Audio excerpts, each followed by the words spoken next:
Because our paths they crossed. Yesterday was our, none of us, none of us. I will just have a quick look at aortic regurgitation. Okay. Now, in AR, the left ventricular pressure will increase because there is backflow of blood from aorta to the ventricle. Okay, so now the ventricle will have to generate more pressure in the next beat to eject more amount of blood. Okay, so because of this, the blood hitting anterior leaflet of the mitral valve. Okay, this hitting of the mitral valve with the jet, this is caused vibration. This will lead to murmur. This murmur is called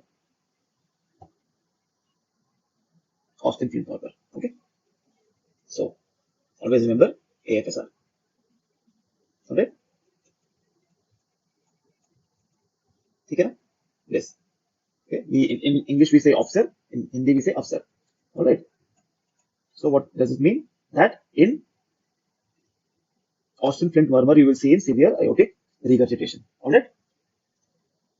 Now this murmur is also due to turbulence due to valvular incompetence. So this will lead to a diastolic decrescendo murmur. All right. Yeah. Why decrescendo? Because it's a uh, initially there will be a large force generated because of this nose valve, and then it will slowly fade away, and it will cause a diastolic murmur because it is a regurgitant lesion. All right. Now, what are the causes of AR?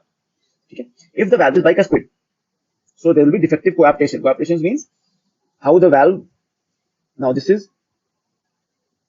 so that's how your valve looks like, right?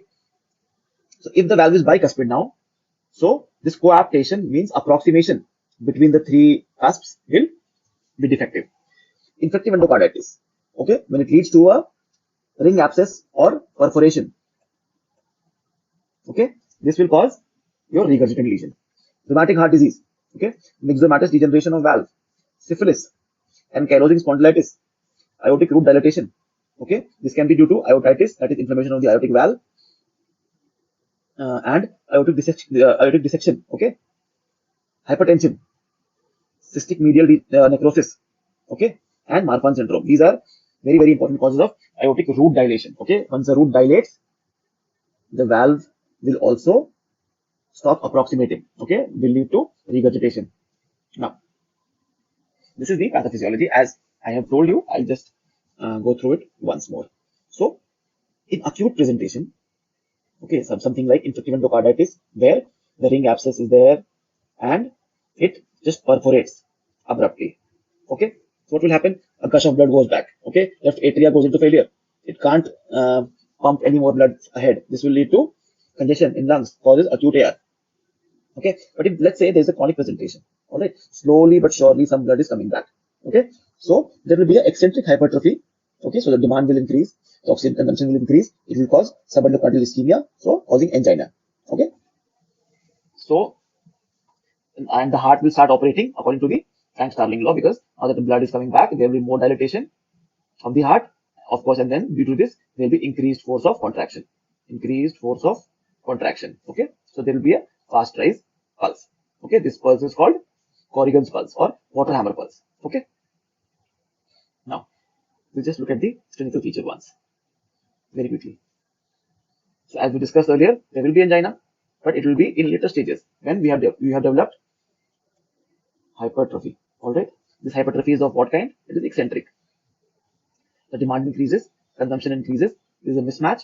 Okay, causes angina. All right, uncomfortable sensation in supine position. All right, suggestive of palpitations because of the changed cardiac remodeling. Okay, there will be a head pounding sensation. These are all because of the left ventricular enlargement. All right, development of exertional dyspnea, PND, orthopnea. All right, angina. It may be present at rest or on exertion. This is very, very important. Okay, surgery should be within 1 year of symptoms onset for faster recovery. Okay, stroke volume increase. Why? Because now the ventricle is hypertrophied and it is receiving more blood, so it is functioning under Frank-Starling law. Okay, so systolic blood pressure increases, diastolic decreases, pulse pressure increases. Okay, so they can ask you that low diastolic blood pressures are seen in, so you can say AR, okay, EV malformations, okay, and aortic dissection. These topics will be dealt with separately. Alright. Now, BP difference between upper limb and lower limb is normally less than 20 mm of Hg, and it is normal. Let's say this difference goes beyond 20. This is of course abnormal, and this is called as Hill sign. Okay. The apex beat will be heaving type, palpitation on palpation. Okay, because of the left ventricular hypertrophy. You can also have a thrill on auscultation. This will be present in diastole. Why? Because it's a regurgitant lesion. All abnormalities are occurring during diastole. Okay, so on the left lower sternal border. Okay, if there is AR plus AS, then you can have a systolic thrill also, and you will hear it at the suprasternal notch. Okay, now when you look at S2, S2 will be soft, and you will hear single S2. Why? Because A2 is not heard, only P2 is heard. Okay, now ejection click is present if bicuspid aortic valve is present. All right. S4 present. Why? Because there is left atrial enlargement. All right. Because of the increased left ventricular and diastolic pressure. Okay. Now the murmur of AR. It will be a high-pitched decrescendo Siegel murmur. Okay. Also called Austin Flint murmur, which is a mid diastolic murmur. So these are the two murmurs. Okay. So now when they ask you the murmur of AR, first of all, it will be a early diastolic murmur. Okay. It's a main murmur. Why? Because it's a regurgitant region. The blood is flowing backwards. So during early in diastole, the blood is leaking back. So it is early diastolic murmur. All right. You can have a mid diastolic murmur. Okay. It's a Austin Flint murmur seen in cases of RSD. All right. And if there is a AS coexistent, you will have a ejection murmur also. All right. So these three combinations you have to remember. Okay. We'll just look at a few specific clinical signs. Okay. These are asked. Okay. These are a lot, and these will be asked. One is called a de Musset sign. Okay. It is head bobbing to and fro. There's a Muller sign. These are pulsations of uvula. There's a Marfan's arachnodactyly or thumb sign. These you can see. And let's say in something like when you have aortic root dilatation because of Marfan syndrome, okay, and callousing spondylitis, you'll see a Schober test. You'll do this in ortho, okay. Corrigan's pulse. It's a water hammer pulse. This is very, very important, very frequently asked, okay. So due to the Frank-Starling law, end diastolic volume of the ventricle increases, force of contraction increases, okay. So on arm elevation above the level of head, all right. Now, basically what happens is when you elevate the arm, it empties, increase VR in left ventricle, so increase contraction, okay, and then you hear a water hammer pulse, okay. Now, Quincke's sign, it is flushing and blanching at distal part of nail. Trobbe's sign, pistol shot sounds heard at femoral artery. Duroze's sign, gently, when you press the femoral artery with a stethoscope, you'll hear a murmur in heart due to turbulence. This is a to and fro murmur, okay. Also, very important is a Will-Wheel murmur, not seen here. It is seen in air embolism, okay. Not in air embolism, all right. Eighth is Gerhardt sign. This is splenic pulsations. Rosenbach sign. This is hepatic pulsations, okay. These can also be seen in tricuspid stenosis, tricuspid regurgitation, and aortic regurgitation. This is very important, all right. The 10th is Landolfi sign. Pulsations in pupil is called Landolfi sign, okay. This is drop space, okay. What are the margins? The sixth rib, lower border, superiorly, medially, the left costal margin, and laterally, left anterior axillary line, Alright. Now, the Rosenbach sign in the eye is seen in Graves' disease. This is tremors in the eyelid. This we'll do in uh, our endocrinology. Alright. This is the pulsating uvula. Okay. This is your anacrotic pulse. Alright.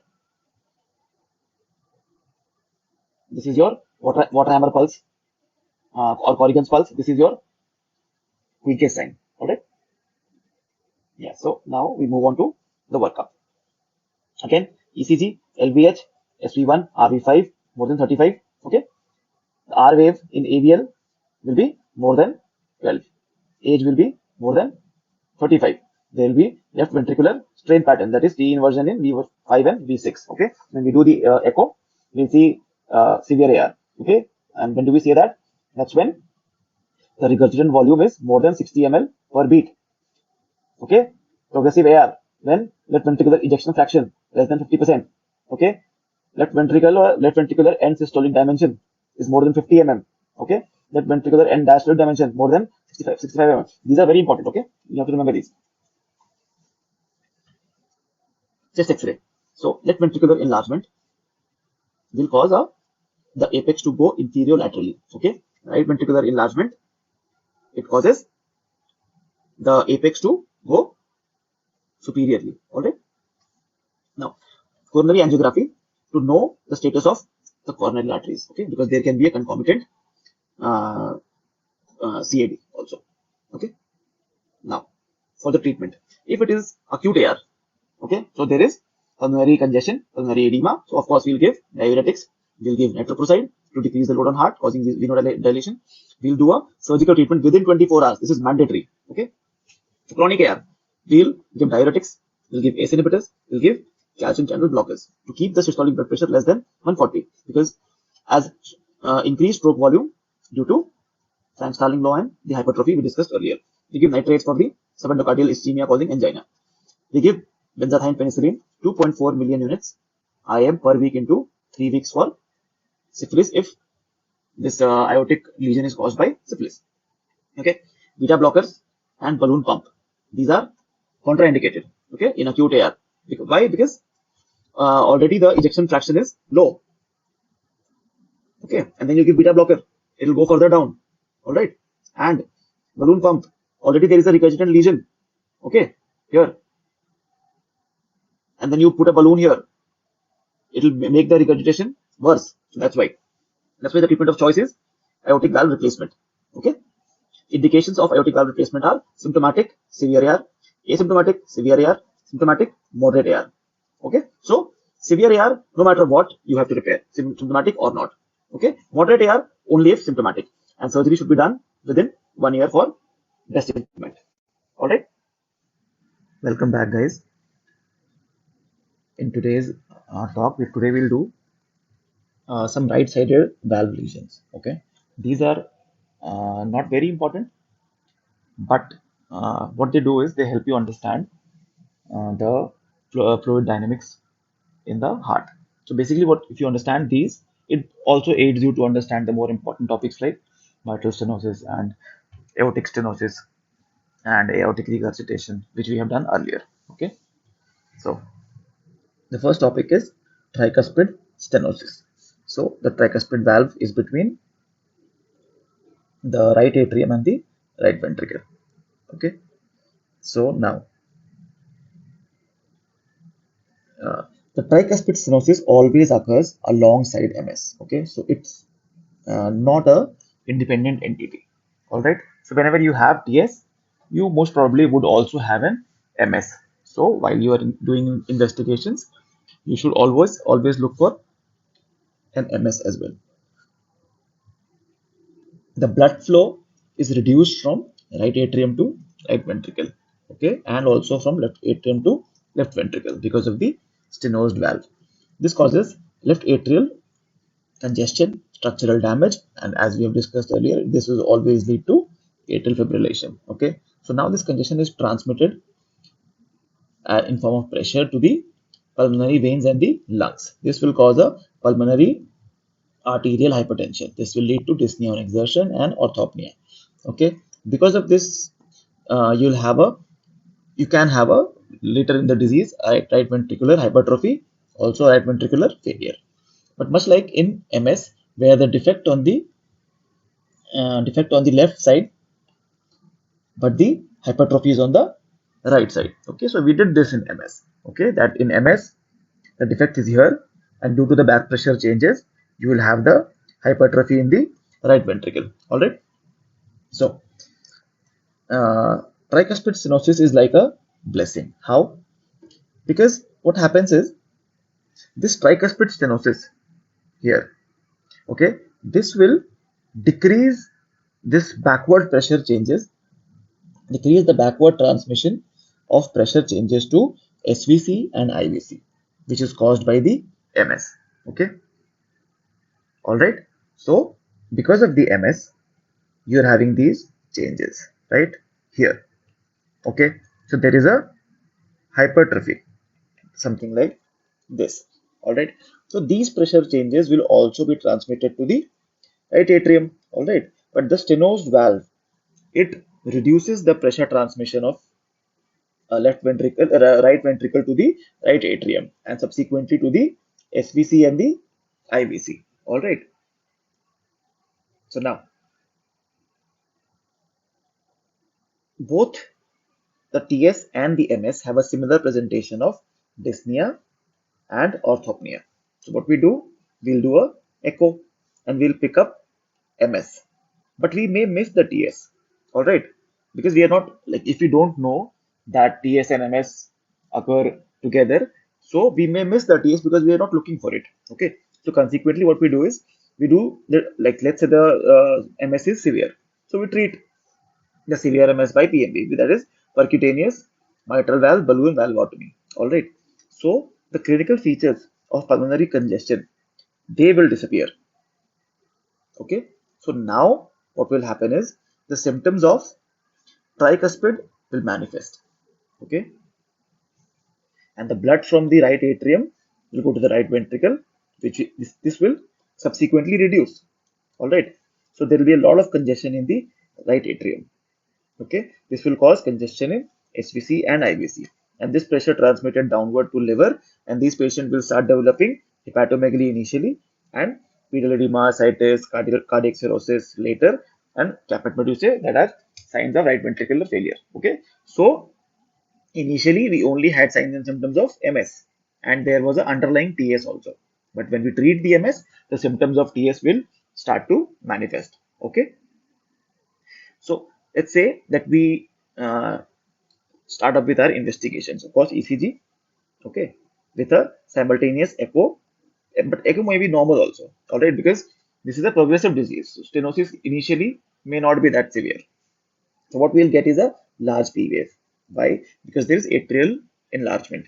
All right. So we'll have a P pulmonale, which is a peak P wave, which has more than 2.5 centimeters in limb leads and more than 1.5 centimeters in chest leads.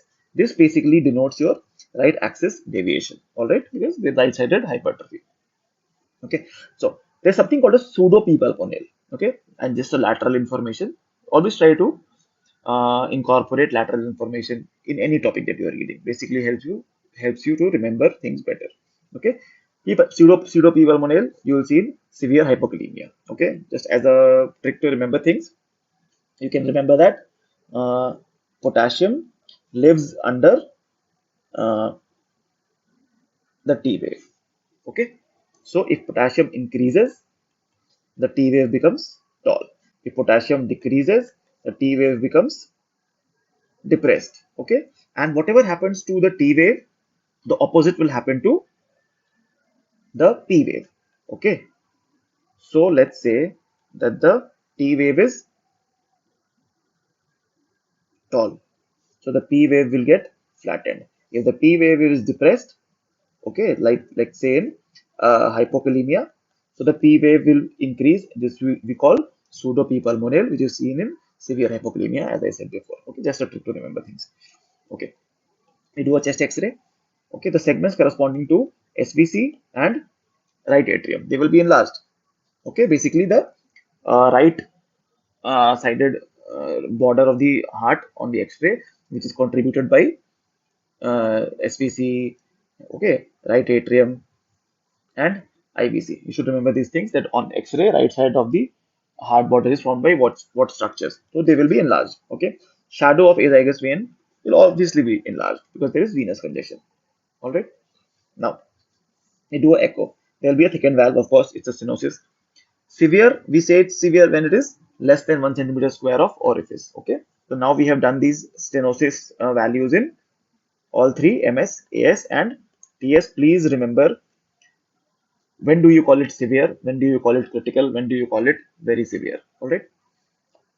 So MS is severe when it's less than 1.5 centimeter square, and in TS it is 1 centimeter square. All right. Now we go for a treatment for the TS. So basically we give a salt restricted diet, we give diuretics, okay, to remove the fluid congestion.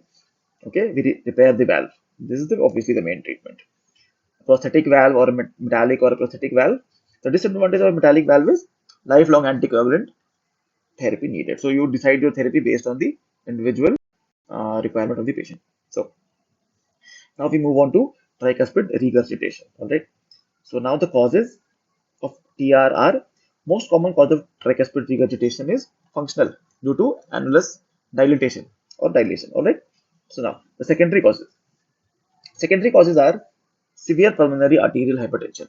Okay, which is more than 55 mm of Hg. This is when it's severe. Okay, normal pressure is 15. All right. So if there is pulmonary arterial hypertension, all right, this pressure is increased. So what will happen? Pressure here will have to increase. All right. There will be hypertrophy. Okay. So there can be annular dilatation. All right. Due to this, the valve may not be competent, and then there will be backflow of blood. Okay. So this is what this thing is. This slide is saying that how does the TR occurs in the severe pulmonary arterial hypertension. All right. Now, right ventricular pacing. Okay, so basically, if you pass a guide wire via SVC to the right atrium and then to the right ventricle, so of course, this may lead to damage to the valvular apparatus, causing regurgitation. Okay, the third is carcinoid syndrome. This is very, very important.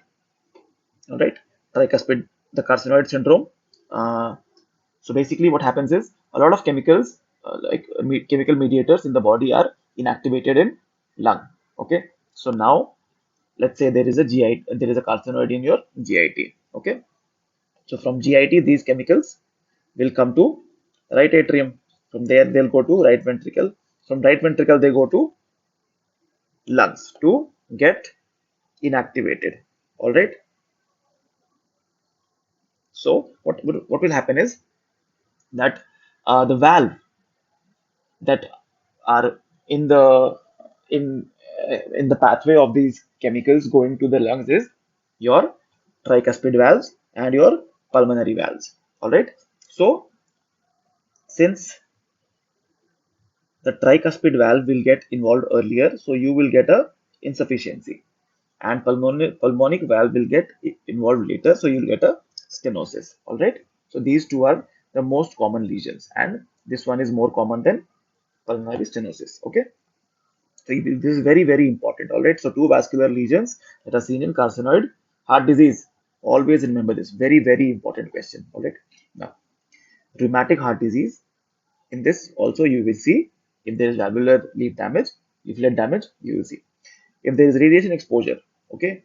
If there is endomyocardial fibrinostosis, okay. So basically, this is a connective tissue disorder very commonly seen in southern India. All right. If there is infective endocarditis, okay. If there is Epstein anomaly, what is this? This is atrialization of the right ventricle. All right. So due to this, there will be uh, tricuspid regurgitation. All right. So basically seen due to lithium, also very, very important, very commonly asked.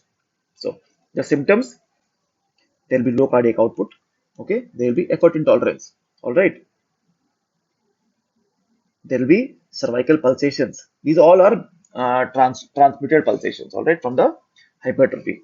Okay, there will be abdominal fullness. Okay, and there could be asthenia. So now, when we examine the patient, what we will find? We do the JVP. Okay, there will be a absent X wave. Okay, so what does the absent X wave mean? Right. So what happens is the regurgitant blood keeps the graph elevated. Okay, so now this graph, it is supposed to come down, then take a bump. So this is the normal JVP. Okay, so the X wave is a descent. All right, this is the X wave. All right, but there can't be a descent, right? Because blood is still coming inside the chamber. So there is a absent X wave. So now what happens is X wave is, this was supposed to be the X wave, but it is absent. So this thing stays up. Then it has its C wave, and then it goes towards V. So this wave, this normally is not present. So this is called a CV wave. All right. So whenever you see a CV wave, you know they're talking about tricuspid regurgitation. Very, very important. Okay. This is called a Lancisi sign. Okay. Now, since the CV wave uh, is still here, okay, this is the peak for isovolumetric relaxation. All right. So now what happens is the descent will be very steep. The Y descent will be very steep. Okay, because this pulsation never came down. All right, it never came down. It straight away moved to as a CV wave. All right, now it has to come down abruptly. All right, that's why there can be hepatomegaly, there will be pulsatile liver, there will be a pansystolic murmur. Okay, like all regurgitant lesions, it will have a pansystolic murmur. Right-sided event increases during inspiration. Why? Because when you take a deep or even a normal inspiration, more blood comes to the heart. Okay, due to the increased thoracic space, more blood reaches the heart because of falling thoracic pressure. So what we need to do is all events will right-sided events like all valvular events and all those things will increase on inspiration because there is increased amount of blood flowing through heart. Okay, so the pansystolic murmur increases with inspiration, and this is called a Carvalho sign. All right. So this is the JVP plot I was talking about. Okay.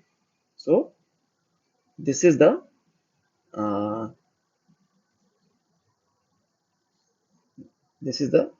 CV wave they're talking about. Okay. So now when we do a workup with TR on ECG, of course there will be a right axis deviation with a P pulmonale. Okay, as we have discussed in tricuspid stenosis also. Do a chest X-ray, we'll find cardiomegaly, increased CT ratio, pulmonary artery segment will be prominent because of the pulmonary arterial hypertension. Okay, there will be right atrial enlargement also. All right, now because of the increased backflow of blood to the right atrium. Now we do echo. Blood flows from right ventricle to the right atrium, which is suggestive of the recurgitant tricuspid valve. Reverse systolic flow in the hepatic vein. Okay, so this right here is due to the enlargement of the cardiac chambers. Okay, because of the increased pressure, at some point when the disease progresses, the chamber pressure will increase to such an extent that it will exceed the pressure in the veins, and that's when there will be a backward pressure towards the vein, which will lead to backward flow of blood into the hepatic vein. Okay, treat it with diuretics, surgery, we do a valve repair or a valve replacement. Okay, based on the severity of the disease. All right. Now we move on to some pulmonary valve diseases. Okay, so the valve between your right ventricle and the pulmonary artery. All right. So when the valve is stenosed, it is most commonly seen in pediatric age groups. All right. Cause is congenital. dysplastic pulmonary valve is seen in Noonan syndrome. Okay, pulmonic stenosis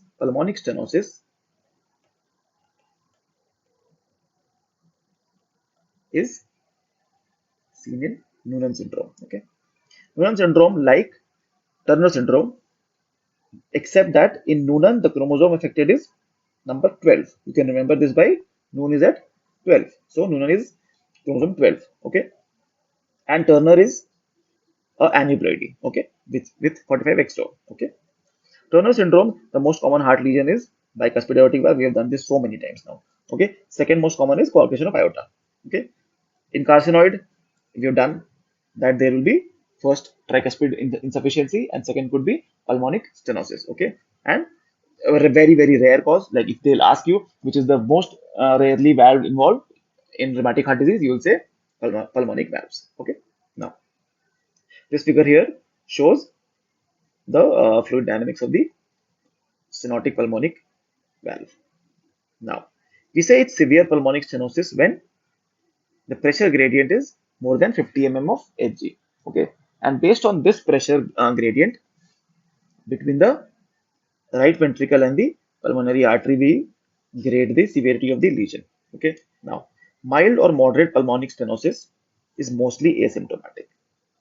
Okay, so the patient will not come to you. So if a pulmonic stenosis patient is presenting to you with complaints, probably it is a advanced disease. Okay, so what we do, we'll do some examinations. Okay, so there will be a ejection systolic murmur. Okay, so now I have told you, whenever there is a outflow obstruction, there will be a ejection systolic murmur. Okay, now the severity of this pulmonic, not pulmonary, it is pulmonic. Okay,